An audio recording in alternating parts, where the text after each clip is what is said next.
Rear delt fly. Ito pala yung isa sa mga ginagawa kong shoulder isolation kahapon. Hindi siya ganun ka perfect kasi nga yun, hirap na hirap ako sa mga shoulder isolation eh.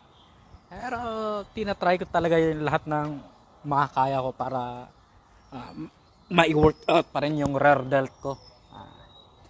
Pagkatapos niyang fly na yan, rowing, yun naman yung parang sinunod ko kasi yun nga, hindi ko kasi makuha yung mind muscle connection dito eh. Kaya hindi ko gaano mararamdaman kung tumama ba yung ginagawa ko.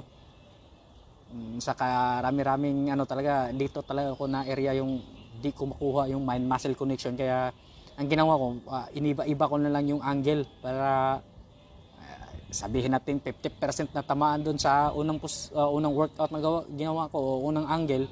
Sa pangalawang angle sabihin natin 50%, then i-total mo siya, sabihin natin abot ng 70% yung tama, pwede na.